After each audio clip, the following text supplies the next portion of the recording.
Bueno, chicos, muy buenas noches a todos, y la misión hoy día es poder entregarles a ustedes de la mejor manera ese lenguaje que debemos utilizar para aquellas personas que hoy día se encuentran indecisas y que necesitan comprender y entender qué es lo que se ha redactado actualmente en este nuevo borrador, o que se encuentra en este nuevo texto constitucional, eh, que nos podría llevar o al precipicio, como muchas veces lo han dicho, o podríamos salvar nuestra patria y nuestro Estado de Derecho eh, votando el rechazo. Así es que primero que todo lo que quiero hacer es hablar un poquito de lo que significa la Constitución, y luego vamos a ir viendo el proceso de por qué llegamos a esto, para continuar finalmente en hablar de algunos preceptos, porque no se van a poder hablar todos, son muchísimos. Eh, Así es que, bueno, lo primero que quiero hacer es compartir con ustedes el concepto de qué es la Constitución. La Constitución es una norma jurídica. Esta norma jurídica es de mayor jerarquía de un Estado. ¿Y qué nos permite? Nos permite regular la organización y el funcionamiento de los poderes públicos, limitando el poder político y garantizando los derechos y libertades de las personas. Eso es nuestra Carta Magna. ¿Y por qué es necesario? Es necesaria esta Constitución porque toda sociedad moderna precisa de reglas de convivencia. ¿Para qué? Para que regule las relaciones entre privados y determinen sus derechos, y la forma en que actúa y cómo se organiza el Estado. Esa es la gran importancia. Bueno, ¿cuántos años tiene nuestra historia constitucional en Chile? Nosotros tenemos una historia constitucional de más de 200 años. El proceso este proceso para organizar el Estado y garantizar los derechos de las personas comenzó con textos y documentos constitucionales dictados aproximadamente en el año 1811.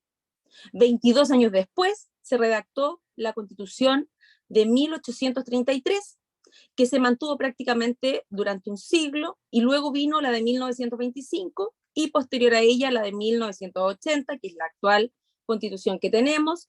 Sin embargo, esa Constitución de 1980 ha sufrido una serie de reformas y modificaciones hasta octubre del año 2020, siendo reformada 52 veces y con modificaciones de 257 artículos en total. Por lo tanto, la Constitución que actualmente tenemos, es importante que se entienda que ha sido reformada 52 veces y modificada 257 artículos en total. Bien, ¿cuáles fueron los motivos que nos llevaron a redactar esta actual Constitución? Si nos remontamos para octubre del 2019, se registraron una serie de manifestaciones, disturbios, actos violentos en las principales calles de Santiago, y rápidamente se propagaron para todo el país. Aunque algunos decían que el motivo era el alza de la tarifa del sistema de transporte público y que se detonó finalmente en Santiago, muchos ciudadanos salieron a las calles, pero precisamente no para alegar por esa alza de transporte, sino que ellos salieron a las calles para mostrar su descontento por esos problemas sociales existentes, por los altos costos de vida, por las malas pensiones que existen, problemas con la educación, el problema de la salud pública, que es un tema enorme, y que hoy día tenemos que reconocer que efectivamente son problemas sociales y que la gente se manifestó en ese momento. También manifestaron el tema del salario mínimo y, bueno, entre otros, la violencia. Y en ese momento, cuando empezó a suceder todo esto, ingresaron ciertos grupos activistas fuertemente idealizados por la izquierda, exigiendo como única opción o solución al gobierno la creación del nuevo texto constitucional. ¿Y cómo lo hicieron? Utilizando esas personas que estaban detrás de esas necesidades que ellos pedían, soluciones a esas necesidades sociales, pero finalmente ellos metieron su idea de la nueva Constitución, señalando que, y convenciendo a las personas, que el nuevo texto nos iba a traer la mejor solución a los problemas sociales. ¿Y cómo se suscitó todo esto? Mediante violencia y el vandalismo que ya, bueno, lo hemos visto que no ha parado hasta el día de hoy. Pero ahora sí tenemos el nuevo texto. El proceso constituyente, ¿cuándo comenzó? Precisamente, comenzó el 15 de noviembre del 2019, cuando la mayoría de los partidos políticos con representación en el Congreso llegaron a un acuerdo por la paz, ese famoso acuerdo por la paz, con la idea de iniciar este camino hacia una eventual constitución, implicando un plebiscito para la ciudadanía. Ante la pregunta, ¿quiere usted realmente una nueva constitución? Y acá se dijo que podían existir dos opciones. Una, o el apruebo o el rechazo. Y para comenzar a redactar recién este proceso constitucional. También en ese mismo acuerdo más o menos se estableció cómo podría estar conformado o cómo se podía redactar o cómo podría finalmente llevar a cabo la redacción del texto. En ese plebiscito, en donde nosotros decidimos que sí queríamos ese proceso de la Convención Constitucional, que se realizó el 25 de octubre del 2020, en donde resultó ganadora la opción del apruebo, con el 78,27% de las preferencias. A su vez, el órgano que la redactaría sería la Convención Constitucional. Y ese órgano obtuvo el 78,99% de los votos de la gente que participó. Los integrantes de esta convención fueron elegidos por todos los chilenos que en ese momento concurrieron a las elecciones del 15 y 16 de mayo del 2021, cuya instalación se concretó el 4 de julio del 2021. En esta oportunidad el voto era voluntario. Sin embargo, fue la mayor participación ciudadana de la historia de la República en Chile, registrándose un total de 7.562.173 votos. Esos son los registros del CERVEL. Con eso nos demuestra que las personas realmente necesitaban y creyeron que a través de ese texto se iban a solucionar sus problemas sociales. Ahora bien, desde el 16 de mayo ya tenemos el borrador de la nueva Constitución y también se llevó a cabo las normas transitorias. Actualmente nos encontramos esperando la armonización. El texto constitucional cuenta de 499 artículos. Las normas transitorias, que parecen una constitución, otra constitución, tiene 302 artículos. Esta constitución es la más larga del mundo. Creo que la India tiene uno de 500 artículos, perdón. Entonces, la importancia que nosotros tenemos que verificar en esto va a ser al momento de la armonización. Y por supuesto que las normas transitorias también pasan a ser muy importantes, pues son 302. Ahora me gustaría contarles a ustedes que nuestra constitución actual, la constitución de 1980, junto con sus disposiciones transitorias, tiene un total de 109 artículos. Eso es nuestra constitución actual. Esta es nuestra constitución. Y la que a nosotros ahora, el borrador que estamos estudiando, tiene 499 más 302. Es decir, tenemos 801 artículos. La verdad es que cuesta poder leerlo completo. Yo todavía no la termino de leer completa, pero sin embargo ya tenemos claro ciertas normas que son muy importantes. Pero antes de comenzar el estudio de la nueva Constitución, me gustaría solamente leer un artículo de nuestra actual Constitución, que es el artículo 1. Señala: las personas nacen libres e iguales en dignidad y derechos. La familia es el núcleo fundamental de la sociedad. El Estado reconoce y ampara a los grupos intermedios a través de los cuales se organiza y estructura la sociedad y les garantiza la adecuada autonomía para cumplir sus propios fines específicos. El Estado está al servicio de la persona humana y su finalidad es promover el bien común, para lo cual debe contribuir y crear las condiciones sociales que permitan a todos y a cada uno de los integrantes de la comunidad nacional su mayor realización espiritual y material posible, con el pleno respeto a los derechos y garantías que esta Constitución establece.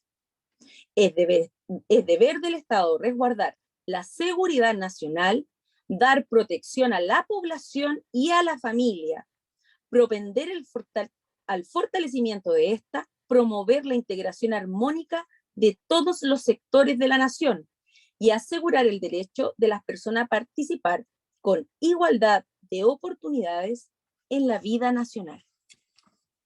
Eso es lo que nos dice el artículo número 1, hermoso artículo, como dice Alejandro. Es tan importante porque nos dice que nosotros como personas nacemos libres en dignidad y derechos. Nos habla de nuestra familia, que la familia es el núcleo fundamental de la sociedad. El Estado está al servicio de la persona humana y la finalidad del Estado es promover el bien común. También dice que es deber del Estado resguardar la seguridad nacional y dar la protección a la población y a la familia. Qué importante, ¿no? Bueno, nos vamos entonces ahora a estudiar el texto borrador de la nueva Constitución. Esto todavía no se encuentra armónico, todavía están por numeral y vamos a ir viendo ciertos numerales porque va a ser difícil hablar de artículos, porque si hablamos de artículos va a ser muy enredado para ustedes. Entonces, acá lo que vamos a hacer, vamos a hablar de los números, porque además en este texto no hay un artículo 1. Dice, el numeral 1 dice artículo primero, que habla de la democracia. Ya dice que la democracia es partidaria, el artículo primero. Dice que el Estado reconoce y promueve una sociedad en la que mujeres, hombres, diversidades y disidencias sexogenéricas participan en condiciones de igualdad sustantiva. Voy a leer el artículo, este es el primer artículo que está redactado, al igual como lo hice con nuestra actual Constitución. Dice igualdad sustantiva. Reconociendo que su representación efectiva en el conjunto del proceso democrático es un principio y condición mínima para el ejercicio pleno y sustantivo de la democracia y la ciudadanía. Todos los órganos colegiados del Estado, los órganos autónomos, constitucionales y los órganos superiores y directivos de la administración, así como los directorios de las empresas públicas y semipúblicas, no habla de empresas privadas, deberán tener una composición paritaria que asegure que al menos el 50% de los integrantes sean mujeres. Ojo con esta parte. Asimismo dice, el Estado adoptará medidas para la representación de diversidades y disidencias de género a través del mecanismo que establece la ley. El Estado promoverá la integración paritaria en sus instituciones y en todos los espacios públicos y privados. Ahora bien, ¿qué significa esa igualdad sustantiva? Porque es una de las cosas que la verdad es que necesitamos entender qué es esa igualdad sustantiva. El constitucionalismo en materia de igualdad ante la ley es lo que denomina hoy día una igualdad formal al trato. Tenemos, por ejemplo, en la igualdad política, una persona a un voto. En la igualdad jurídica, todas las personas tienen el mismo derecho en un juicio. Tienen derecho a ser tratados de igual manera, tienen derecho a una defensa, tienen derecho a tener un abogado cuando no quieren, en el caso penal, por ejemplo, que no desean tener la defensa que entrega el Estado para que puedan ser defendidos. Ellos pueden optar a contratar a un abogado, el juez se supone que debe fallar para todos de la misma forma, debe ser imparcial, etc. Eso es lo que significa la igualdad jurídica. Y la igualdad sustantiva Tradicionalmente se conocía como una igualdad material o social, como por ejemplo esa igualdad social en las condiciones sociales que la gente pedía. Por ejemplo, no sé, políticas públicas sociales para todos por igual. Pero también esta igualdad apunta en lo político, finalmente esta igualdad sustantiva, por ejemplo en lo político, apunta a dar un tratamiento especial a las minorías que necesitan un respaldo especial a efectos de tener esa igualdad que históricamente antes no tuvieron. Entonces, cuando se habla en el primer artículo y cuando se habla que van a tener representación especial las diversidades y las disidencias de género y que se va a reconocer a estas diversidades, bueno, también dice que se promueve la sociedad en las mujeres, hombres, diversidad de disidencias sexogenéricas que participen en condiciones de igualdad sustantiva. Entonces, la igualdad sustantiva es importante que la puedan entender, que finalmente en lo político se va a entregar a esas minorías, es decir, inclusive para a esos grupos indígenas, el LGTB, que lo vamos a ir viendo un poco más adelante, ellos van a tener un respaldo, un trato especial para que puedan lograr tener esa igualdad que históricamente antes no habían tenido. Importante, muy importante esa norma y poder entender lo que es esa igualdad sustantiva. Ahora yo me voy a pasar a hablar del tema que me importa muchísimo y creo que para todos nos importa mucho, que tiene que ver con el capítulo del Estado de la plurinacionalidad y de la libre determinación de los pueblos. Ese es el numeral 5. Les quiero dar un consejo. Yo imprimí la Constitución en cuadritos pequeños, 40 hojas, para poder tener una visión más amplia y poder rayarlo ¿Y por qué les digo? Porque es importante que lo tengan ustedes a mano cuando lo estén llevando y quieran conversar con ciertas personas. ¿Y por qué? Porque las personas que están por el apruebo tienen muy claras ciertas normas, pero otras no las tienen tan claras. Por ejemplo, ellos pueden, no sé, pueden decir, sí, el Estado va a proteger a todas las personas. Les pueden comentar, sí, pero va a haber igualdad para todos. O sea, sí, pero la igualdad no es tan así como la igualdad que ustedes me están diciendo a mí. Entonces ustedes van a poder tomar este texto y poder rebatir y decir que la igualdad que se propone en este texto es una igualdad sustantiva, en donde van a haber privilegios y finalmente se va a fallar distinto. No es la misma. ¿Por qué? Porque van a tener esa igualdad sustantiva aquellas personas que antes no se sentían que eran tratadas iguales, pues ahora sí se les va a entregar esa igualdad sustantiva. Entonces, por eso es importante que tengan el texto finalmente impreso, para que lo anden trayendo. Bueno, el número 5, el artículo 4 precisamente, habla y dice lo siguiente. Chile es un Estado plurinacional e intercultural que reconoce la coexistencia de diversas naciones y pueblos en el marco de la unidad del Estado. Son pueblos y naciones indígenas preexistentes. Y aquí escuchen bien lo que se señala. Los mapuche, los aymaras, Rapa Nui, Licanantay, quechua, los coya, los diaguita, los chango, los cahuáscar, jaján, selman y otros que puedan ser reconocidos en la forma que establece la ley. ¿Qué implica esto?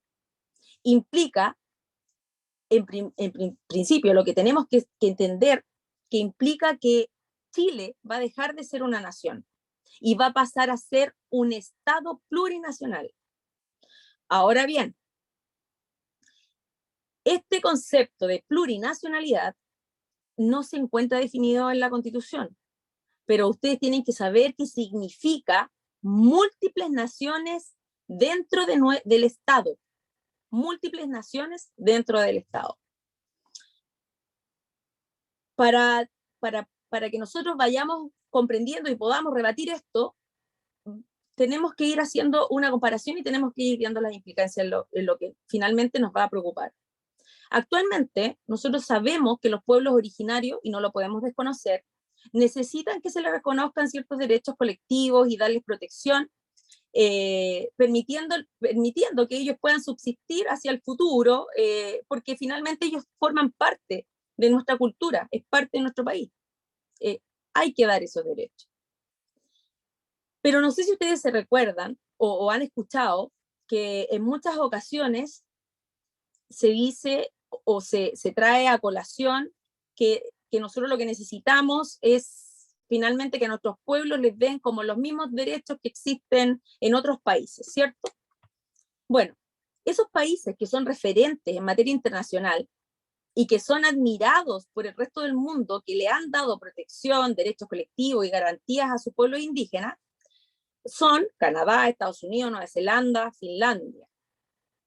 Pero ninguno de ellos menciona en su constitución la palabra plurinacionalidad, porque dicho concepto es un concepto politizado de la izquierda radical, que lo único que busca es establecer una división, conflictos y violencia.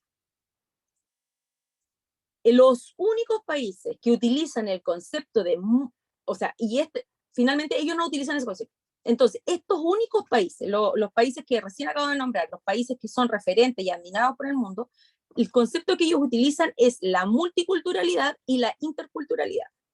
Y los únicos países que utilizan el concepto de plurinacionalidad son Ecuador y es Bolivia. Pero estos países nunca, pero nunca en la historia han sido referentes para ningún país en el mundo. Así es que ya tenemos claro qué es lo que se está tratando de llevar, o que Chile está tomando un concepto de plurinacionalidad que es de la izquierda radical, politizado, y la izquierda radical es quien finalmente ha redactado esta constitución. Bueno, para continuar, vamos a hablar del artículo 5, que está en el numeral 6. Y esto se refiere a los pueblos y las naciones indígenas preexistentes y sus miembros.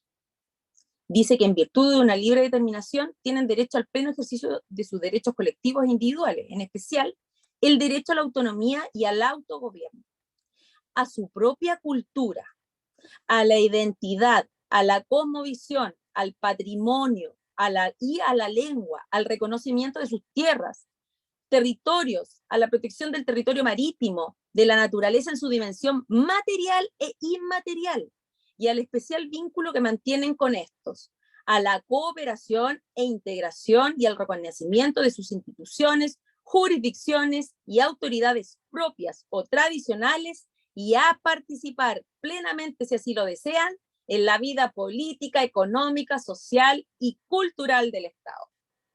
¡Wow! Gran artículo, ¿cierto?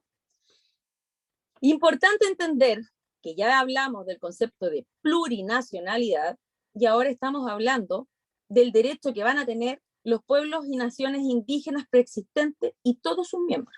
Ellos van a tener muchísimos derechos. Y ya dijimos que podían estar en la Constitución, pero como lo ven, ¿cierto?, los países como Estados Unidos, Canadá, que finalmente ellos hablan de la multiculturalidad y la interculturalidad, le entregan beneficios, le entregan derechos, pero no utilizan el término plurinacionalidad porque finalmente eso es un término completamente izquierda. Y acá vemos que finalmente a los pueblos indígenas se les está entregando una autonomía, pero completa, y muchísimos derechos. ¿Qué nos va a implicar? Nos implica que los pueblos indígenas tendrán incluso mayores privilegios que cualquier ciudadano. Por ejemplo, que ellos sí tendrán derecho a uno de los derechos fundamentales que debería tener todo chileno. Ellos sí tendrán derecho al agua y no van a tener limitaciones.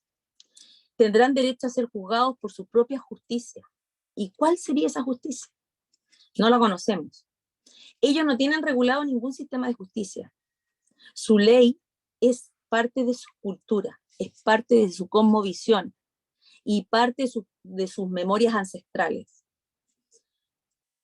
no sé si ustedes han tomado, y me gustaría que pudieran revisar un poco, googlear, existe una historia con respecto a, aparte de lo cultural y de cómo se hacía justicia y cómo finalmente algunos pueblos ancestrales o pueblos originarios ellos trabajan en esto o ellos cómo llevan la justicia. Hay una revista que se llama la revista Vea. En el año 1960 hubo un terremoto en Valdivia, yo todavía no nacía, me contaron que fue enorme, 9.5 creo que fue ese terremoto, y resulta que en esa revista apareció una noticia que dice así, y la voy a leer textual. Dice, el niño de 6 años, José Painecur Pianeo, fue arrastrado por esta familia de hechiceros a la orilla del mar, muerto a golpes y abierto en el canal, para arrancarle el corazón y demás vísceras, las que fueron arrojadas al mar para calmar la ira de los dioses y terminar con los terremotos y maremotos. Eso significa que ellos, esa era su justicia. Ellos buscan en su cosmovisión, en su memoria central, ellos tienen sus propias ideologías, sus propias creencias, que no tienen que ver nada con normas, porque nada está normado. No hay una ley como la que tenemos nosotros, los ciudadanos chilenos, tenemos normas que nos regulan las relaciones entre las personas. Otro de los artículos que son muy importantes y que me gustaría también traerlo, y al final lo que tenemos que hacer también con el numeral 5 y con lo que acabamos de leer, tenemos que siempre ir relacionando que esto va a estar, por ejemplo, el numeral 142 habla del estado regional, y también el 143 y 144 habla de los territorios. Entonces vamos a ir entrelazando y a poquito vamos a ir metiéndonos en el fondo del texto. El numeral número 6759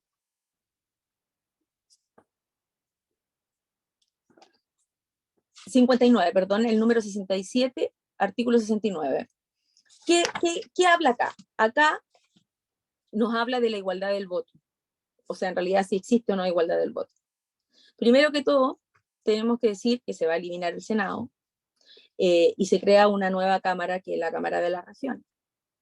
Pero ¿cómo finalmente se va a llevar a cabo estas elecciones en esa cámara o cuando existe esa cámara? ¿Cómo vamos a finalmente a llevar a cabo estos plebiscitos? ¿De qué manera? ¿Va a haber igualdad en ese voto? Bueno, el artículo 59 nos va a dar la respuesta. Y dice, se establecerán escaños reservados para los pueblos y naciones indígenas en los órganos colegiados de representación popular a nivel nacional, regional y local. Entonces, ¿qué nos implica eso?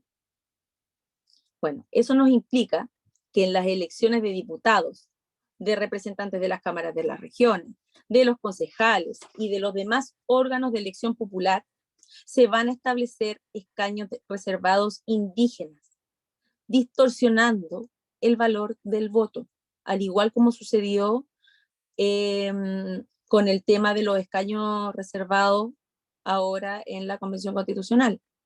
Y por ende, distorsionando ese valor del voto y por ende, invalidando la democracia representativa, tal como lo vimos. Ahora, al respecto, hay un recurso de nulidad que estamos todos esperando su resultado, que ya se dio ya finalmente se tomó admisibilidad de dicho recurso y que se encuentra en el Cuarto Civil de Santiago. Además, dentro de estos grupos reservados, señala el artículo, que también va a incluir al pueblo o nación afrodescendiente. Eso es también lo que tiene que ser, y eso también dice finalmente que también va a tener esta desigualdad, porque no es una igualdad, va a haber una desigualdad en el valor del voto. Por ejemplo, un voto, el voto de una persona de escaños reservados, para que lo pueda, con escaños reservados, el voto que haga uno va a tener un valor, por ejemplo, de 100. Entonces, y otra persona que sacó muchísima cantidad de votos, el valor es ínfimo. Y hoy día por eso tenemos 17 escaños, fueron 17 escaños reservados en la Convención Constitucional. Fue muchísimo. Y quedaron muchas personas que realmente tuvieron una cantidad de votos enormes, pero como estaba este derecho para ellos, que lo crearon después de que ya había entrado, digamos, todo el proceso de la Convención Constitucional, y es por eso que hoy día está este recurso de nulidad, y uno de los puntos fundamentales es porque se cambiaron las reglas del juego. Y eso es lo que, lo que llevó a los abogados a presentar este recurso. El artículo 255, y acá quiero hablar de un tema muy importante, que ustedes tienen que utilizarlo y entenderlo para poder entregárselo a todo quien desee aprender con respecto a esto. Y dice relación con uno de los artículos más importantes, que es el derecho de la propiedad. El derecho de propiedad dice que, y acá también tienen que tomar en consideración que este derecho de propiedad tiene relación con otros derechos que también se encuentran consagrados acá. Lo voy a leer, y dice que toda persona natural o jurídica tiene derecho de propiedad en todas sus especies y sobre toda clase de bienes, salvos aquellos que la naturaleza ha hecho comunes para todas las personas, y los que la Constitución o la ley declaren inapropiables. Corresponderá a la ley determinar el modo de adquirir la propiedad, su contenido, límites y deberes, conforme a una función social y ecológica.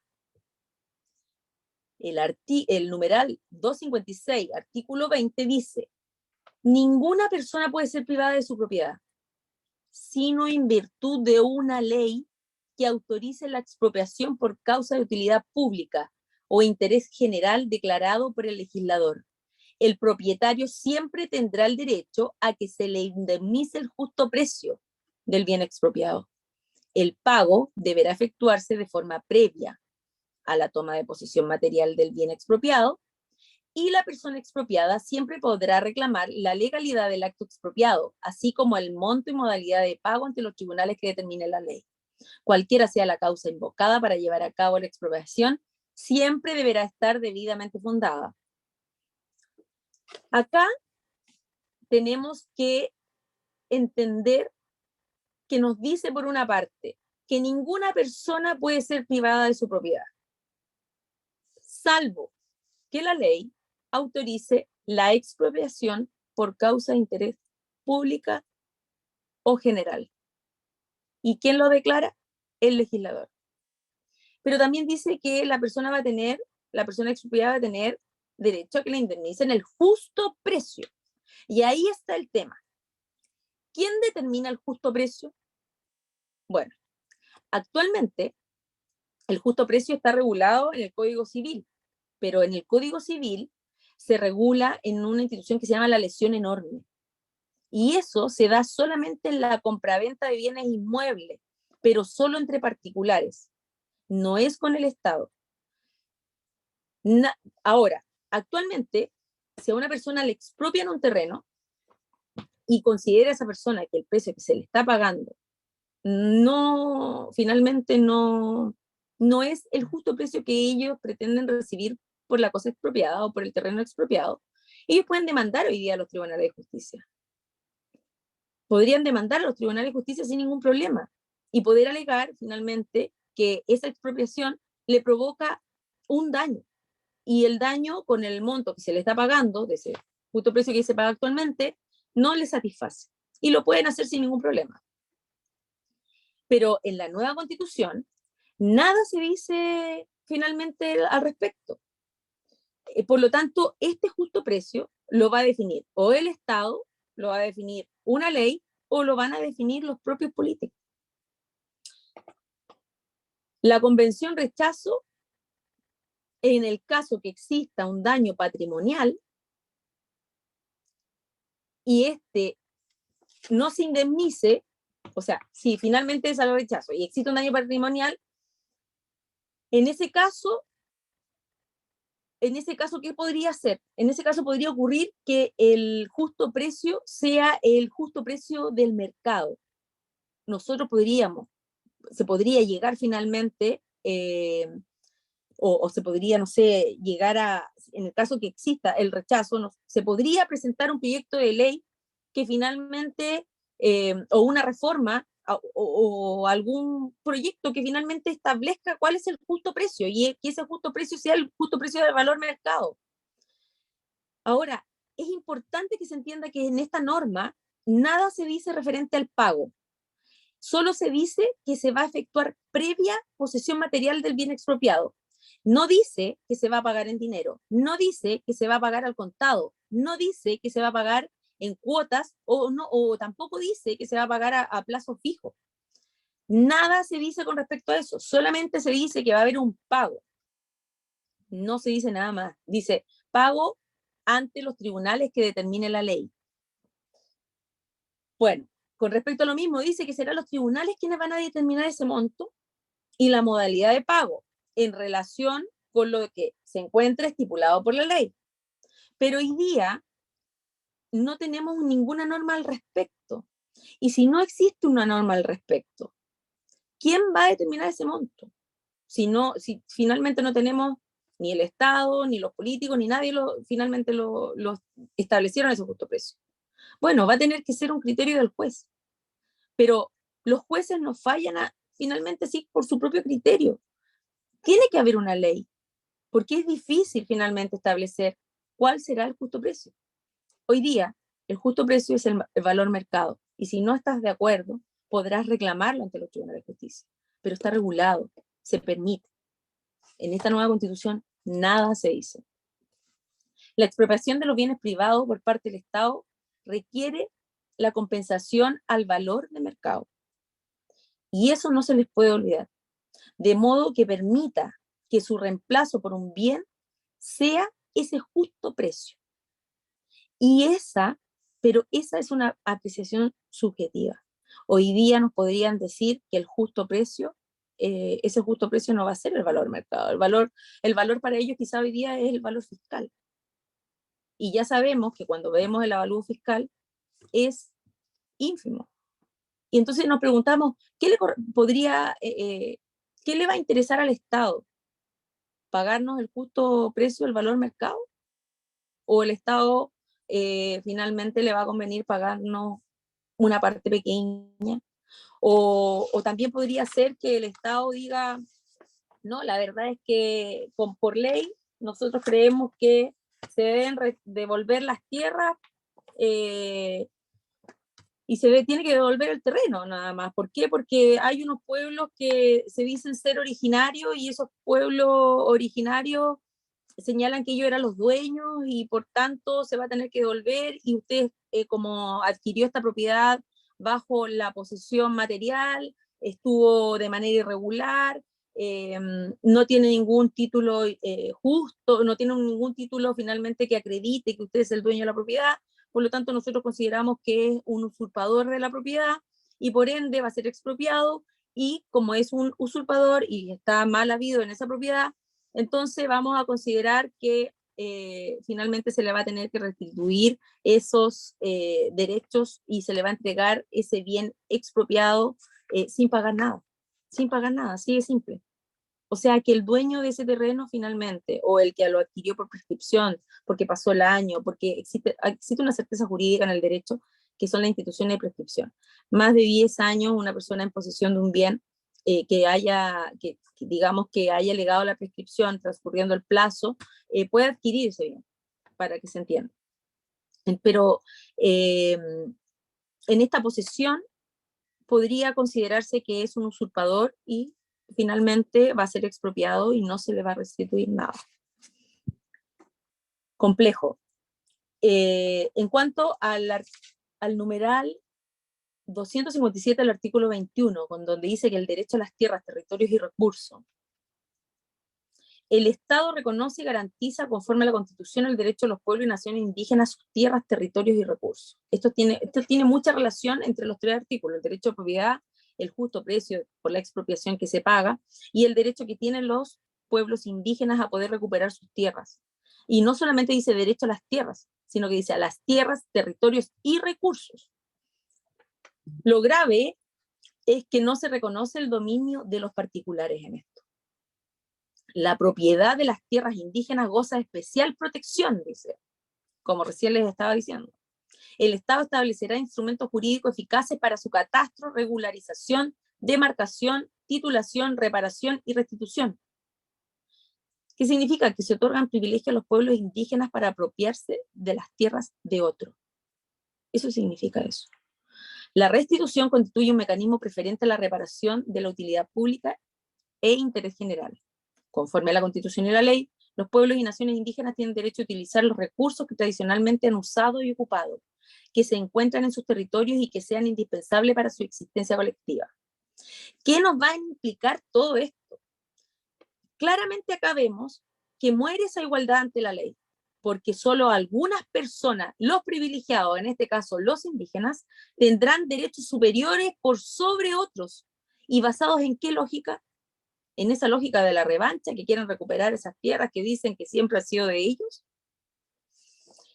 En el inciso primero de este numeral, no reconoce el dominio de particulares. Es decir, en el inciso primero, cuando yo hablo de inciso primero, es la primera parte de este artículo 21 del numeral 251, dice que no, dice que se van a reconocer, reconoce y garantiza conforme a la Constitución el derecho a los pueblos y naciones indígenas, tierra y territorio. Pero aquí no se habla de los civiles, acá no habla del dominio de particulares que tienen en sus tierras, solamente habla de los derechos a los indígenas. Bueno, y aquellas personas, esas personas particulares, esas personas que tienen el dominio de sus tierras, hoy día actualmente, y que adquirieron su propiedad con un justo título de buena fe y que cumplieron con todos los requisitos legales y que hoy día se encuentran en los registros del conservador de bienes raíces, eso ellos no están reconocidos. ¿Qué va a pasar con eso? No dice nada la Constitución con respecto a eso, si se va a respetar. Porque acá lo que se está diciendo es que se va a hacer una devolución, una restitución de tierras a esas personas que son consideradas personas de pueblos originarios. Ese es el tema. Incluso, no sé si, espero que lo hayan visto o que se hayan enterado que la Machi Lincolnao señaló que en Santiago también van a ser recuperadas las tierras de Santiago, porque ellos consideran y dicen que también son parte de los pueblos originarios. Esto ya traspasa todo límite y todo derecho, porque acá hay derechos que deben ser respetados. Cuando hablamos de restituir, hablamos que se tiene que entregar esa cosa. Se restituye una cosa que tiene otra persona. Entonces, cuando nosotros decimos, hay que restituir esas tierras, entonces decimos, ¿cómo la vamos a devolver? ¿Cómo será considerado esa persona que se va a restituir ese terreno? Es considerado ese poseedor regular, como les había explicado anteriormente. Es decir, que esa persona que tenía y que había cumplido todos esos requisitos legales, a esa persona se le va a pagar por esa expropiación. Nada, no, es que nada nos deja claro la Constitución. Finalmente, nosotros lo que tenemos que darnos cuenta, la importancia del derecho de la propiedad y todo lo que dice en relación con el justo precio, con la expropiación, con los derechos que les entregan a los indígenas, con el derecho que tienen para poder recuperar sus tierras, sus territorios, sus recursos, no nos dejan a nosotros como civiles, como personas que tenemos dominios particulares, nada nos señalan. Acá solamente se habla de expropiación, se habla de justo precio, no se dan, se dice que se va a pagar, no se dice cómo, se dice que ellos tienen preferencia para poder exigir esos derechos, pero finalmente no sabemos si nosotros vamos a ser considerados usurpadores, si vamos a ser considerados dueños a los cuales realmente se les va a pagar la forma, cómo, cuándo y en la moneda, porque antiguamente, en la época de la UP, también hubo expropiación de terreno y le entregaban unos vales a las personas con los valores establecidos que se iban a pagar. Y finalmente lo que ocurrió fue que a algunos nunca les pagaron. Nunca hubo el pago por esa expropiación. Y después la moneda se desvalorizó completamente. Así es que la inflación fue muy grande, se habían hecho como pago a plazo y no se cumplió con eso. El Estado no cumplió. Bueno, el inciso primero también señala y reconoce y garantiza el derecho a los pueblos indígenas, y esto es importante. Dice que reconoce a los pueblos indígenas el derecho a los recursos. En este caso, ¿qué entonces deberíamos restituir? ¿Agua? ¿Animales? ¿Árboles? ¿Plantas? ¿Cómo se va a determinar eso? Esa devolución de recursos. ¿Cómo se va a restituir? ¿Dónde se va a encontrar registrado? ¿Cómo se va a demostrar que existen derechos de recursos? Ahora nos podemos preguntar, ¿dónde encontraremos todos los registros de esas tierras que los indígenas consideran originarios? ¿Dónde lo vamos a encontrar? ¿Dónde podemos saber a quiénes le pertenecen? ¿Quién lo alegue? Porque sí. ¿Dónde van a estar sus catastros? Si no están en el conservador de bienes raíces, si no se encuentran en ningún registro, si no se van a expropiar igual, tendrán los mismos derechos, tendríamos que volver a la época de la conquista. La verdad es que este artículo es muy grande, muy grande. Bueno, otro de los derechos muy importantes es el derecho de la vida y de la integridad física y psíquica. ¿Y por qué es tan importante este derecho? El derecho de la vida, al poder estudiarlo, que se encuentra en el numeral 258, 259, 253. Uno habla del derecho a la vida, otro habla del derecho a la integridad personal, y el otro habla que todas las personas son titulares de derechos sexuales y derechos reproductivos. Por una parte, se nos señala que toda persona tiene derecho a la vida, y ninguna persona podrá ser condenada a muerte ni ejecutada. Por otro lado, nos señalan que toda persona tiene derecho a la integridad física, psicosocial, sexual y afectiva. También nos dice que ninguna persona puede ser sometida a torturas, ni penas, ni tratos crueles, inhumanos o degradantes. Y el artículo 16 dice que todas las personas son titulares de derechos sexuales y derechos reproductivos. Este artículo es importante, con lo que les voy a señalar, porque finalmente lo que dice y comprende es que en otros derechos dice que las personas tendrán derecho a decidir de forma libre, autónoma e informada sobre el propio cuerpo, sobre el ejercicio de la sexualidad, la reproducción, el placer, la anticoncepción. Y el Estado garantiza el ejercicio de los derechos sexuales y reproductivos sin discriminación alguna, asegurando a todas las mujeres y personas con capacidad de gestar las condiciones para un embarazo, una interrupción voluntaria del embarazo, parto, maternidad, voluntarios y protegidos. Ya. ¿Qué implican estas normativas? Primero, por una parte, me señalan que toda persona tiene derecho a la vida, pero también señalan que la mujer, en este caso, tendrá el derecho y la capacidad para poder decidir si tiene o si quiere interrumpir o no su embarazo. De manera que el Estado le va a pagar por esa interrupción del embarazo, y esa interrupción finalmente termina siendo como un aborto, es un aborto, el aborto libre, no tiene plazo alguno. Por un lado me dice que defiende la vida y por otro lado, acá me están diciendo en la normativa del artículo de los derechos sexuales, me dice que tengo derecho a poder realizar un aborto libre. ¿Cuándo? Cuando una mujer pueda decir, porque tiene derecho a decidir por su cuerpo y finalmente decidir que no tiene la intención de querer ser madre por cualquier motivo, porque tampoco hay ninguna limitación al respecto. No hay limitación ni por época, ni porque tenemos que calcular que son 9 meses de embarazo, desde el momento de la gestación hasta el nacimiento de la criatura, del hijo, pero resulta que esa madre va a poder abortar a su hijo en cualquier época, porque no está limitada en la Constitución. Es un derecho abierto a todo. Entonces, ¿hasta qué punto nosotros decimos que podría ser finalmente llevado a cabo este aborto?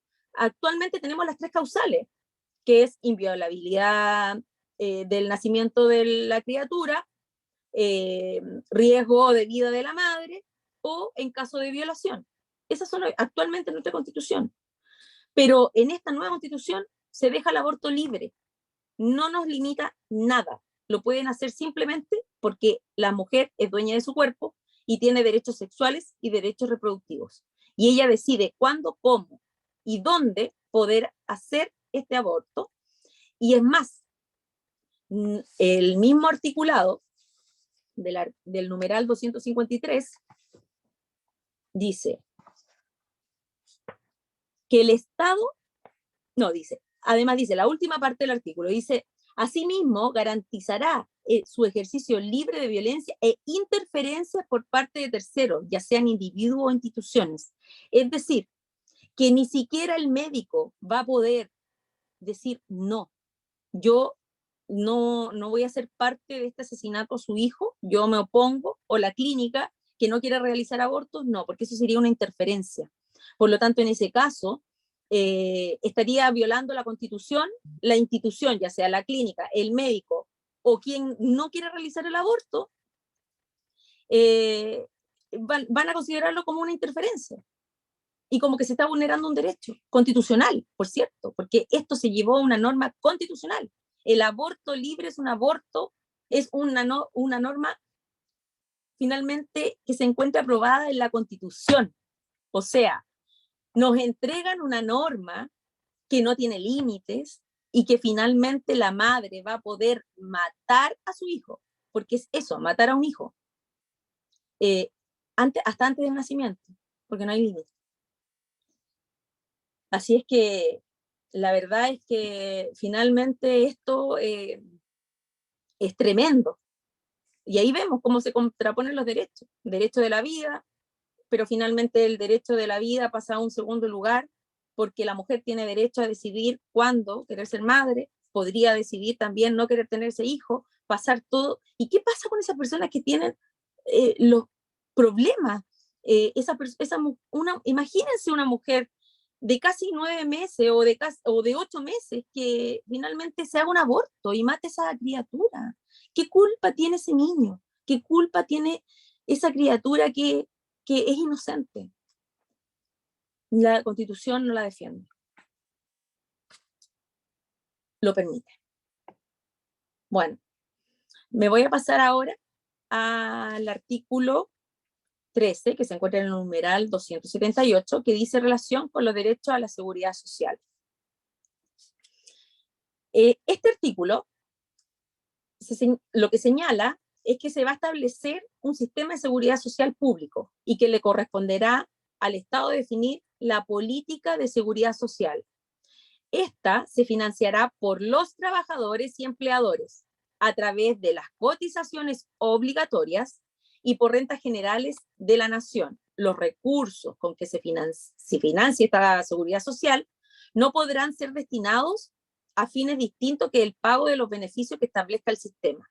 Las organizaciones sindicales y empleadores tendrán derecho a participar en la dirección del sistema de seguridad social en las normas que señale la ley. ¿Qué implica esto?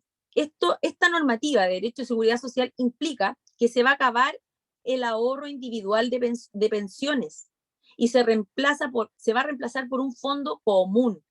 Nadie ahorrará para su pensión, sino que todos cotizarán en ese fondo común de reparto. Este fondo común va a ser administrado por el Estado y podrá tener organizaciones sindicales y empleadores en su dirección. Nada se dice al respecto de los actuales ahorros de pensiones que tienen todos los chilenos en sus cuentas de AFP, de lo que se deduce que esos fondos que hoy día tenemos van a ser nacionalizados y no nos van a dar ni siquiera una indemnización al respecto. Y finalmente estos fondos que imagínense, no sé cuántos de ustedes, o si tienen padres, si tienen sus abuelos vivos, ellos han trabajado toda una vida para juntar ese fondo actual de pensiones. Y ese fondo, esos fondos que tienen, esos ahorros que ellos tienen, es el sacrificio del trabajo de vida. Y que hoy día el Estado, que no nos dice nada en sus normas, señala que ellos quieren tomar la plata, llevarla a un sistema donde ellos van a administrarla, no nos dicen cómo, y finalmente la va a redistribuir entre todos los chilenos por partes iguales. ¿Y dónde queda el derecho que hoy día tienen las personas? Por ejemplo, cuando una persona muere y tiene fondos de pensiones, sus hijos, su heredero, su hijo en este caso, podrán sacar o podrán exigir la herencia de esos fondos. Queda como herencia, es heredable. Pero no va a suceder eso con la nueva constitución, porque no nos asegura que esos fondos van a ser heredables, solamente asegura que ellos van a administrar los fondos a través de un fondo social de reparto, fondo común, y las futuras cotizaciones serán en la práctica un impuesto más dado en este sistema de reparto. Y para que ustedes sepan, este sistema que proponen hoy día en esta constitución se encuentra, en ningún país ha dado resultados. Todos los países que lo han intentado han quebrado. Por lo tanto, es muy inviable que en el futuro el Estado les diga hoy día, nada lo dice en realidad, pero el Estado no nos podría prometer ni tampoco decir que finalmente se va a devolver al cotizante todos estos fondos de pensiones o que nos van a entregar algún tipo de rentabilidad. La verdad es que no nos entrega nada. Y acá también perdemos nosotros la igualdad ante o sea, perdemos el derecho de poder elegir. No podemos elegir, nos imponen finalmente nos imponen una obligación y nosotros, los que trabajamos, los que nos esforzamos, los que queremos pensiones, una mejor pensión, no podemos decidir qué institución nos puede administrar nuestros fondos, sino que simplemente estos fondos el Estado los va a tener para poder entregárselos a todos por igual. Hay mucho para pensar en esto. Es injusto, los flojos, claro, como acá alguien me dijo, que los flojos van a poder aprovechar esto, y lo encuentro injusto porque las personas se esfuerzan, y yo creo que cada persona tiene derecho a poder tener sus propios ahorros, y cada persona tiene derecho a poder cumplir sus sueños, y cada persona tiene derecho a que se le respete su derecho de propiedad. Esto también tiene que ver con el derecho de propiedad. Esta constitución se opuso, se presentaron diferentes proyectos, normas, para que finalmente se intentara proteger Rocío. Rocío, Cantuaria y otra convencional más, ellas intentaron muchísimo proteger los fondos. Y la verdad es que por todas las mociones que presentaron, ninguna salió aprobada. En ninguna se quiso establecer la inexpropiabilidad y la heredabilidad de los fondos. Así es que la verdad es que esto nos deja en la incertidumbre, no sabemos lo que finalmente va a suceder con los ahorros de nuestras vidas. No sé qué más explicar de esa parte. En el tema de la salud, así es, Pamela, está todo cocinado, como así lo dices. Bueno, con el tema de la salud, ¿qué podemos decir? Esta salud será de carácter universal, público integrado, dice. ¿Qué nos va a implicar? Nos va a implicar que el Sistema Nacional de Salud dice que va a ser integrado por prestadores públicos y privados, pero es la ley la que va a determinar los requisitos y procedimientos de los prestadores privados para ver cuáles pueden integrarse al sistema de salud nacional. También señala que va a corresponder exclusivamente al Estado la función de rectoría del sistema de salud, incluyendo la regulación, supervisión, fiscalización de las instituciones públicas y privadas. El Sistema Nacional de Salud será financiado a través de las rentas generales de la nación. Adicionalmente, la ley podrá establecer el cobro obligatorio de cotizaciones a empleadores, trabajadores, trabajadoras, con el solo objeto de aportar solidariamente al financiamiento de este sistema. La ley determinará el órgano público encargado de la administración del conjunto de los fondos del sistema. Acá, tampoco nos dan el derecho de poder elegir. ¿Dónde está la democracia? ¿Qué es lo que nos va a implicar este sistema de salud? El sistema de salud implica primero que va a ser público y universal, es decir, un monopolio estatal. Se van a acabar las ISAPRES, o más bien dicho, el derecho a elegir el destino de la cotización obligatoria de salud. ¿Por qué? Porque el Estado nos va a obligar a que ese 7% se vaya directamente al sistema público, a FONASA, o no sé cómo le irán a llamar. Se menciona que establecimientos privados de salud podrán participar dentro del sistema público, pero no sabemos cómo, porque no dice nada. Nada se indica sobre la existencia de la prestación de servicios de salud privada fuera del sistema público. Esos establecimientos y quienes quieran atenderse en ellos están realmente quedando en el limbo. Para que ustedes entiendan y que la verdad es que no nos explican y no nos dicen nada. Hoy día las AFP, esto lo olvidé decir antes, y todas estas instituciones, las ISAPRE, todas estas instituciones privadas,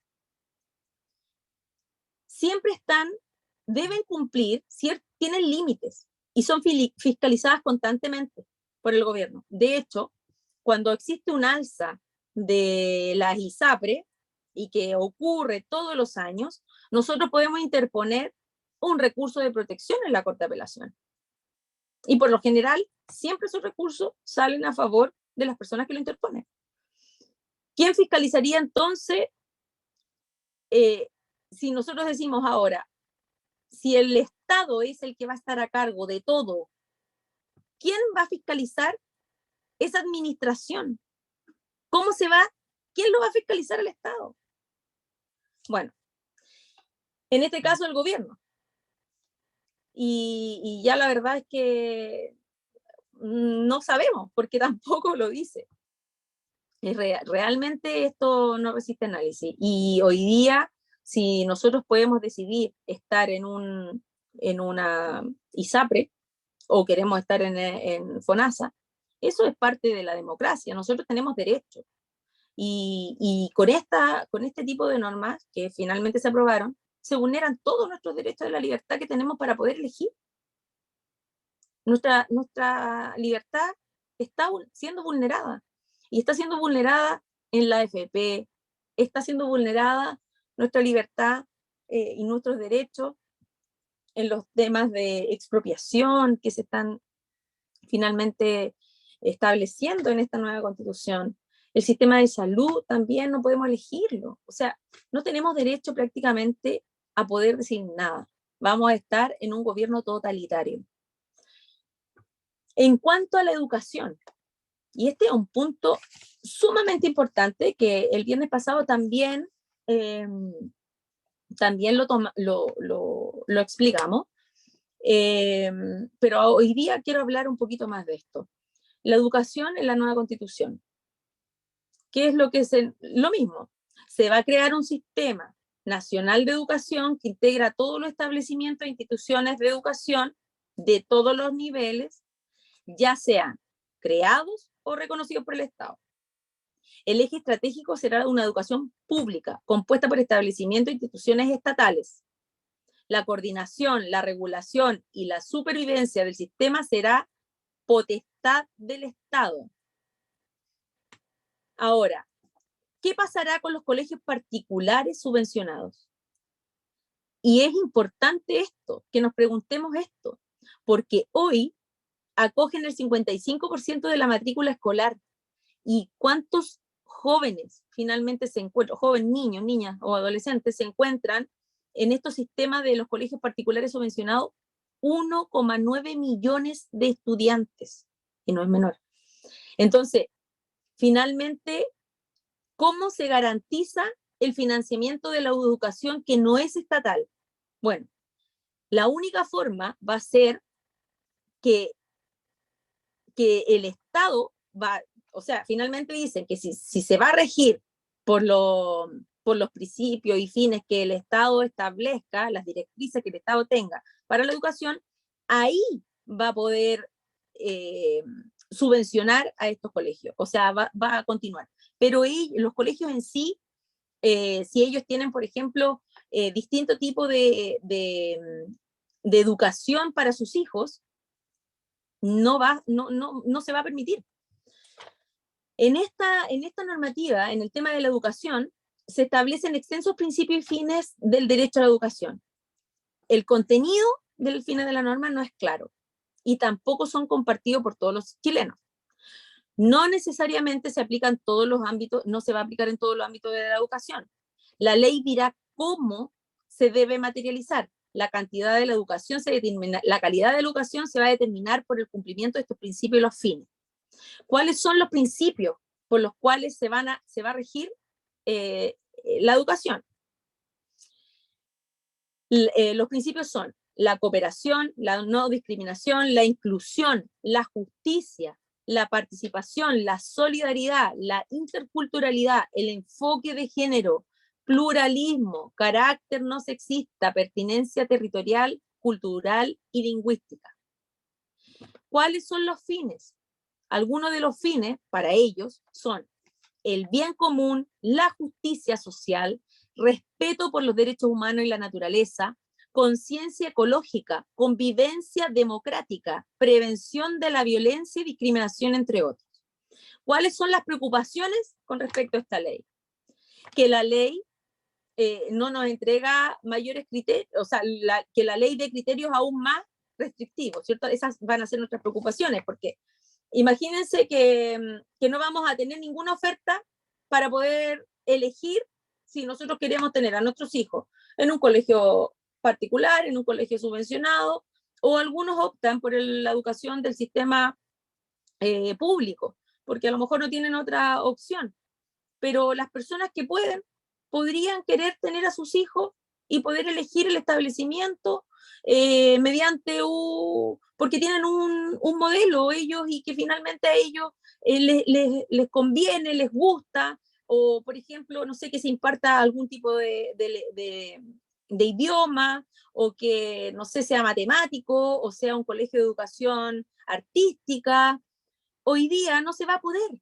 Y no se va a poder, ¿por qué? Porque no van a estar dentro de los lineamientos que el Estado quiere, porque ellos están empleando solo un sistema de educación y los colegios van a tener que regirse solamente por ese sistema educativo. Bueno, la educación será de acceso universal en todos sus niveles, pero solo será obligatoria en la enseñanza. Esto es otro punto muy importante, porque solo va a ser obligatoria la enseñanza básica y media, quedando fuera el kinder. Esto afecta a la valorización que tienen los padres. También nos va a afectar en la valorización que tienen los padres con respecto a la educación parvularia. Y la evidencia es consistente en lo importante que es la educación en los primeros años de vida. Los niños, desde pre-kinder y kinder, ellos absorben todos los conocimientos. Nosotros es el pilar, es el momento en donde empezamos a cimentar la idea de poder enseñarle a nuestros hijos. Acá nosotros los educamos. El colegio es parte de la educación. Y hoy día quieren dejar fuera el kinder. Cuando eso es la verdad es que no tenemos la respuesta de por qué, siendo que es tan importante la educación en esa etapa. Ahora, dentro de esta educación, una de las cosas que son sumamente problemáticas y creo que es lo más importante que hoy día los padres tienen que tomar una conciencia única y que ustedes tienen que transmitir este mensaje, porque esto es lo más importante de la educación. porque en esta educación se está implementando una cuestión que se llama ESI, que es la educación sexual integral de los niños. Importante señalar a ustedes que esto no se dice en todos lados, pero en los colegios, y yo tengo conocimiento, que se le ha entregado formulario a los padres para que dentro, solamente dice que se va a aplicar la educación sexual integral de los hijos. Los padres no entienden lo que significa esto. La ESI, no se les olvide. No hay un concepto claro, ni una definición única de ESI, pero podemos señalar que se refiere a una educación sexual específica, gráfica, específicamente gráfica y explícita, diseñada para cambiar las normas sexuales en la sociedad, pero parten desde la infancia. Ojo ahí. Y finalmente, ¿qué es lo que provoca esto? Esto va a provocar que se va a promover un comportamiento de alto riesgo en los niños, porque a nuestros hijos les van a enseñar lo que nosotros no queremos como padres. Un niño de 4 años, ¿cómo podría ser educado? ¿Cómo podría recibir una educación sexual integral? Bueno, este modelo de enseñanza no es más que el adoctrinamiento de la ideología de género y sostiene que los niños deben experimentar con su sexualidad, incluyendo su orientación, esa orientación sexual. Asimismo, busca cuestionar la identidad de género y explorarla para ejercer su derecho a elegir si desean ser hombres o desean ser mujeres según su autopercepción. Los métodos de enseñanza implican también la explicación entre pares. Y no solamente eso, hay caricias, cambios de los roles, masculino o femenino. También, por ejemplo, que exista un tocamiento a un niño, eso va a ser como normal. Eso es lo que hace esta educación sexual integral. Se les enseña que pueden existir diversos tipos de familia y que pueden reconstruirse los estereotipos de género, pues han sido impuestos por una sociedad. Y ellos dicen que todos estos estereotipos de género fueron incluidos porque la sociedad era patriarcal y heteronormada. Entonces lo que aquí se trata de hacer es como deconstruir toda la educación que nosotros hemos intentado entregarle a nuestros hijos, resguardarlos, enseñarles cuál es la importancia del cuerpo de los niños. Bueno, no es así, no es así. Ellos no les enseñan que cada persona debe respetar tu cuerpo, sino que aquí hay una deconstrucción de lo que es realmente la educación sexual de lo que queremos nosotros para nuestros hijos. Y finalmente, todo esto se trastoca y lo único que podemos ver es que esto va a servir para pervertir, para cambiar la idea de lo que se tiene. Y un niño finalmente, que nosotros, chiquitito, queremos educar, él absorbe información, él aprende todo. Y esta ESI, la educación sexual integral, realmente es un gran riesgo porque nuestros hijos se van a ver completamente vulnerados en sus derechos. Yo les aconsejo que puedan escuchar y seguir a una psicóloga que se llama Margarita Rojo. Ella explica todo lo del ESI. Y yo creo que si ustedes la escuchan y la siguen, van a poder tener aún mayores conocimientos porque esto no se habla tanto y las personas no lo conocen, pero ya está inserta dentro del sistema educacional que se le va a entregar a nuestros hijos. Es parte de eso. Ocurrió un caso que también ella, si ustedes lo buscan en YouTube, lo van a poder ver, y está con un abogado conocido, en donde tienen un caso, porque la ESI no solamente se ha ido implementando acá en nuestro país, esto viene desde afuera, hay muchos países que están con este tipo de enseñanza. Argentina, precisamente, una madre da su testimonio y cuenta lo que era la ESI. Y una de las cosas que cuenta de la ESI dice que su hijo cayó en las garras de esto. El niño sufrió vulneración por todo, la tía lo hacía desnudarse, el niño sufrió muchos problemas psicológicos, la madre cuenta todo el testimonio y sería muy bueno que ustedes puedan verlo y aconsejar a las personas para que vean lo que significa la educación que se está proponiendo en esta constitución para finalmente lograr un objetivo que tiene que ver solamente con cambiar la idea de nuestros hijos. Eso es lo que busca esto, cambiar la idea, porque eso es la ideología de la izquierda. Eso es lo que quiere provocar desde pequeño, entrar en esto, y lo único que va a hacer confrontacional a los hijos con los padres. Y bueno, vean, sigan a Margarita Rojo. Yo la verdad es que este es un tema para hablarlo muchísimo rato, pero para continuar voy a seguir. En cuanto a la justicia, bueno, ya hemos visto que se acaba la imparcialidad ante la ley. Es decir, ¿por qué ya se acaba? Por ejemplo, en el numeral 352 del artículo 14, habla de la paridad y perspectiva de género. Dice, la función jurisdiccional se regirá por los principios de paridad y perspectiva de género. Dice que todos los órganos y personas que intervienen en la función jurisdiccional deben garantizar la igualdad sustantiva.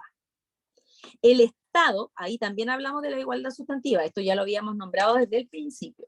El Estado garantiza que los nombramientos en el Sistema Nacional de Justicia se respeten el principio de paridad en todos los órganos de la jurisdicción, incluyendo la designación de las presidencias. Los tribunales, cualquiera sea su competencia, deben resolver con enfoque de género. Yo les voy a hablar desde mi experiencia. Yo soy abogada en materia de derecho de familia, derecho laboral, pero en los tribunales de familia yo lo he visto, y finalmente el enfoque de género ha provocado que en aquellos casos, por ejemplo, cuando una mujer interpone una denuncia, el tribunal, antes de corroborar los hechos de la denuncia, por el solo hecho que una mujer denuncia, ya ella es víctima del hecho. Ese es el indicio suficiente para el tribunal para decretar las medidas cautelares. Y la persona, en este caso, estoy hablando de la generalidad de lo que se ve, porque también hay hombres que son víctimas, pero en este caso, deberá ser el hombre quien demuestre que esos dichos por la mujer, que dice ser víctima, son verdad. Porque la mujer es considerada víctima por el solo hecho de ser mujer, y el hombre, por el solo hecho de ser hombre, es victimario. Yo personalmente no estoy de acuerdo, porque creo que el enfoque de género o la idea de fallar con enfoque de género significa, primero que todo, que el género no tiene, no podemos verlo, el género, la violencia que se produce no tiene género. Y cuando hablamos de violencia, podemos hablar de diferentes violencias. Y la violencia de género se puede ver económica, una violencia física, psicológica, doméstica o sexual. Y eso ocurre para cualquier persona, no por el hecho de ser mujer, yo soy víctima, o no solo por el hecho de yo soy hombre, soy el victimario. Pues acá debiese existir la imparcialidad ante la ley. Las personas deben tener todas los mismos derechos, y no por ser mujer, yo tengo mayores derechos que otro, o por ser de aquellos, de los grupos como los grupos privilegiados, que también van a tener mayores derechos. Y la verdad es que hoy día nos están dejando a los hombres, en este caso, vulnerados. También se acaba bueno, también acá en el tema de la justicia, en el artículo 362, en el artículo 8, habla de los tribunales, y dice que el Sistema Nacional de Justicia está integrado. Y esto también es importante que lo entendamos. Dice que los tribunales, y que van a haber sistema de justicia integrado por la justicia vecinal, los tribunales de instancia, ya, pero nos agregan una justicia vecinal. Tribunales de instancia son los tribunales de primera instancia, y ahí tenemos tribunales de familia, laboral, etcétera. Y bueno, también habla de las Cortes de Apelaciones y la Corte Suprema, pero nos incorporan una justicia vecinal. Dice que todos los tribunales estarán sometidos a lo menos cada 5 años a una revisión integral de la gestión por el Consejo de Justicia, que incluirá audiencias públicas para determinar su correcto funcionamiento, en conformidad a lo establecido por la Constitución y la ley. Esta revisión en ningún caso incluirá resoluciones judiciales. Se acabará la independencia judicial. El Consejo de Justicia estará integrado por políticos que evaluarán el desempeño de los jueces cada 5 años. Ahora bien, en definitiva, ¿qué va a suceder acá con el sistema de justicia? Primero, va a existir un debilitamiento del Poder Judicial al quedar sometido al sistema político. Se sujeta a los jueces a un plazo, cuestión que afecta a la independencia. ¿Y qué va a significar esto? Que cuando a los jueces finalmente los evalúen, ellos van a tener que decir, entonces me tengo que portar bien con el gobierno actual o con los políticos para que me vuelvan a reelegir. Imagínense lo que podría suceder en ese caso. Se propone una justicia indígena con algunas características que son realmente inaceptables. Delitos idénticos van a tener sanciones completamente diferentes. Las personas no indígenas van a estar obligadas, si es que así se determina, a acudir a esa justicia indígena en ese territorio. Y esas sentencias que se van a dictar no van a poder ser revisadas por las Cortes Superiores de Justicia. Y eso es tremendo. ¿Por qué? Porque así, claro, como me señala, primero que todo, vamos a tener diferentes sistemas de justicia.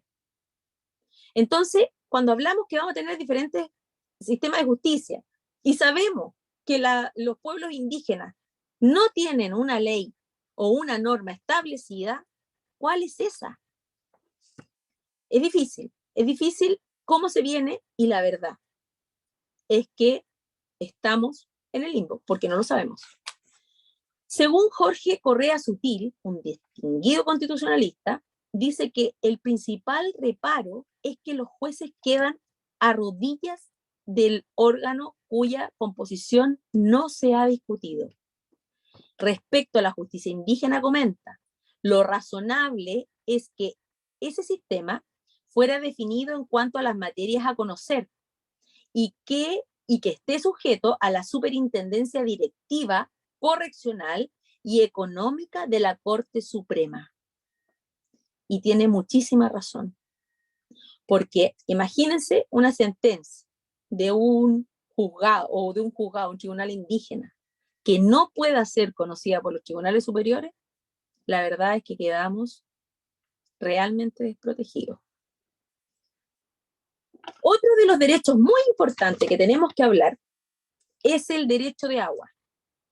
El artículo 310, o sea, el numeral 310, artículo 2, habla, el Estado velará por un uso razonable de las aguas. Las autorizaciones del uso de agua serán otorgadas por la Agencia Nacional de Aguas, de carácter incomerciable, concedidas basándose en la disponibilidad efectiva de las aguas, y obligarán al titular al uso que justifica su otorgamiento. ¿Qué nos va a implicar esto? Esto implica que aprobado el texto constitucional, es decir, si gana el apruebo, se elimina de inmediato toda propiedad de los derechos de agua, toda propiedad de los derechos de aprovechamiento de agua, y que va a afectar directamente a los agricultores que dependen hoy día de sus derechos y acciones de agua, debiendo someterse al arbitrio burocrático de los sistemas de administración del Estado para poder solicitar de nuevo una autorización de uso. Sin imaginar el nivel de, imagínense ustedes los niveles de conflicto que se van a suscitar y los niveles de corrupción que se van a generar, porque no podemos quedar al margen y no pensar que hoy día estamos en grandes problemas con el tema del agua. Entonces, ¿se imaginan ustedes lo que ocurriría si un agricultor consigue su autorización de agua y mantiene ese huerto, sus plantaciones, pero finalmente se le va a ocurrir, por cualquier motivo, se le ocurre vender? Ese agricultor no podrá asegurar la disponibilidad del agua al comprador. Toda esta norma significa un cambio revolucionario para la agricultura, para la inversión de este rubro, y el financiamiento se verá severamente afectado, y con ello los empleos también se van a ver afectados. Imagínense. Porque si existe este cambio tan grande, revolucionario en la agricultura, obviamente vamos a tener problemas en la inversión de este mismo rubro. Y si ellos se ven afectados, también cómo se van a afectar los otros empleos que dependen directamente de ellos. Bueno, y para terminar, me gustaría señalar por qué finalmente nosotros debemos decirle a estas personas que debemos rechazar. Y tenemos miles de motivos para poder hacerlo, miles de motivos, pero yo rescaté algunos.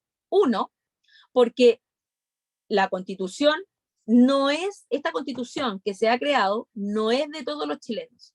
Nos divide como personas y entrega todos los derechos solamente a grupos privilegiados, indígenas, feministas, grupos del LGTB, que son los grupos son llamados disidentes, sexogenéricos y bueno, no me acuerdo del otro. Pero eso, los grupos LGTB son las lesbianas, los gays, bisexuales, los trans, los travestis, los transexuales, los transgéneros. Será una constitución plurinacional, es decir, que nos fragmenta todo el país en múltiples de naciones, porque cada uno de los pueblos, de cada uno de los pueblos originarios, cada uno de esos estados va a tener también la oportunidad de tener por escaño reservado a un pueblo, perdón, a un pueblo indígena en cada una de esas regiones, en donde se van a crear instituciones, donde vamos a tener en cada una de ellas vamos a tener un poder legislativo, porque va a ser como, a ver, para que lo entiendan, esa división que se va a surgir va a crear muchísimas instituciones, es como un país dentro de otro país. Eso es lo que va a suceder. Nuestro país se fragmenta completamente. Se van a crear más instituciones, por ende vamos a tener que pagar mayores impuestos y finalmente, ¿quién lo va a pagar? Somos nosotros. Somos nosotros quienes nos vamos a ver más afectados. Y claro, Rocío, además, imagínate que nos pidan pasaporte en cada uno de esos mini países que se van a crear de nuestro propio país. Bueno, entonces, esta constitución tenemos que señalar que es ideológicamente indigenista. Ellos tienen todos los derechos consagrados en esta constitución, dejando fuera a todos los ciudadanos que no somos indígenas. Atenta, otro punto importante que tienen que decir, que atenta contra la independencia del Poder Judicial. Atenta principalmente con el Estado de Derecho. Debilita completamente el derecho de propiedad. Ya no vamos a tener derecho de propiedad, ni en los fondos de pensiones, ni el derecho de propiedad que tenemos sobre una propiedad, un inmueble, por ejemplo, lo que es nuestro. Te lo pueden quitar. ¿Por qué? Porque te lo van a expropiar. Por lo tanto, queda debilitado completamente el derecho de propiedad. Frenará la inversión aumentando el desempleo. Destruye la unidad política y territorial. Atenta contra la libertad y el derecho a la educación que tienen los padres de educar a los hijos. El Estado se va a robar o adueñará, como lo quieran decir, los fondos de pensiones y no podrán ser heredables. Se rechazaron todas las normas propuestas para proteger la libertad de expresión, siendo este un pilar fundamental en democracia. Engaña a los ciudadanos con el derecho a la vivienda, pues este será solo de uso y nunca será propia. Importante que digan eso. El derecho a la vivienda es solo de uso, nunca va a ser propio. Les expliqué que ahí existe un derecho que se llama el derecho de uso o mera tenencia. Ese es el derecho que entrega hoy día la Constitución, derecho de uso, porque la propiedad no la asegura. La persona que va a adquirir esa vivienda social jamás será dueño y le van a hacer firmar un documento que finalmente va a hacer que esta persona, yo si lo firmo, reconozco que el Estado es el dueño de esa propiedad y por ende yo reconozco el dominio ajeno y de esa forma siempre voy a estar pagando ese canon de arriendo y nunca va a ser mía porque nunca me entregaron el derecho de propiedad. Al igual que en la Convención Constitucional, habrá escaños reservados para los pueblos mapuche, autonomías territoriales y derechos preferentes en restitución de tierra. Esta constitución es la más larga del mundo, con incoherencias y vacíos. Es una constitución para crear miles de nuevos cargos políticos y se entregarán todos los derechos al Estado por sobre los derechos de las personas. Y recuérdense lo que leímos en nuestra constitución actual, que el Estado está al servicio de la persona humana, en nuestra actual constitución, en la constitución de 1980, y lo dice el artículo 1. Y en esta constitución se entregan todos los derechos al Estado por sobre los derechos de las personas. No trata temas de seguridad, no trata temas de delincuencia, no trata temas de terrorismo y tampoco trata los temas de la migración descontrolada que hoy día existe en nuestro país. Entrega el derecho a voto a las personas privadas de libertad. Tremendo. ¿Por qué? Porque una persona que está privada de libertad, ¿por qué se produce? Se produce finalmente porque esa persona vulneró el derecho de otro. Y ahí está el límite. Vulneró ese derecho y por ende esa persona hoy día se encuentra privada de libertad, vulneró un derecho fundamental, que fue un derecho a la persona o a la propiedad privada o pública. No se condena el terrorismo como violación a los derechos humanos. Permite a las mujeres el aborto libre sin límite en cualquier época de la gestación hasta antes de su nacimiento. Establece solo un modelo educativo implementando la ESI. Pone en riesgo la estabilidad y crecimiento y el desarrollo del país. Y existirán 2 o más sistemas de justicia. Entonces, ¿qué sucederá si existe con un miembro de... ¿Qué va a suceder si existe cualquier problema con un miembro de una comunidad indígena, con una persona que no es de esa comunidad indígena? ¿Quién va a resolver ese problema? Bueno, todas estas cosas finalmente es la que ustedes tienen que llevar y entregar a las personas que se encuentren hoy día indecisas. Así es que con esto yo quiero dar por terminada mi exposición, porque además tengo un compromiso enorme y yo pensaba que era mañana, pero era hoy. Así es que, bueno, si me quieren hacer alguna pregunta, no tengo ningún problema. Así que, bueno, gracias Marcela. Hice todo lo que podía entregar. La verdad es que se pueden hacer muchos más exposiciones. Pucha, si quieren ustedes me pueden mandar un mensaje. Tengo WhatsApp. Mi número es más 569 61 40 28 29. Tengo entendido que se van a entregar material, se van a enviar a los correos de ustedes, así es que, bueno, no sé dónde está Antonio, espero que, sí, nos faltó Estamos muchísimo acá. hablar. Sí, oye, ¿cómo se llama? Voy a escribir nuevamente tu número de teléfono, ya, 569-6140-2829. Ahí Así está. es. ¿Ya? Así es, cualquier Ahí pregunta está. que me quieran hacer para aclarar cualquier cosa, ustedes me llaman, me preguntan, no tengo ningún problema en explicarlo porque la verdad es que son 499 artículos. Nos falta también estudiar el tema de las normas transitorias. Ese tema es sumamente importante, pero es tan amplio que podríamos estar todo el día hablando de todos los derechos que se han consagrado, todos los derechos que se le han dado al Estado, y finalmente hoy día ya yo decidí hacerlo así, pero vamos a seguir trabajando. Así es que muchas gracias por todos los asistentes y que espero que les haya gustado esta presentación. Muchas gracias. Despedimos a Susan. Realmente hoy día estaba enfermita. Se tomó 2 Miranol hoy día para la clase, así que un aplauso para ella. Realmente una patriota de verdad. Y esa es la idea, que vayamos compartiendo el mensaje con todos, ¿no es cierto? Vamos a seguir, esto no termina acá, se va a enviar material, vamos a generar una comunidad, vamos a subir una página web donde les vamos a mandar informes, donde ustedes van a poder acceder a las clases, todo. Y recuerden, el próximo miércoles a las 8:30 vamos a tener a Paul Esfer, les vamos a mandar la invitación a todos, ¿no es cierto? por WhatsApp, ¿no es cierto? Y por correo electrónico para que estén atentos. El mismo miércoles les va a llegar, en este caso, la invitación. Ya están todos invitados por ya ser parte de las capacitaciones. Así que a descansar, es un día viernes, son las más de las 10 de la noche, así que los felicito a todos y los dejamos. Buenas noches.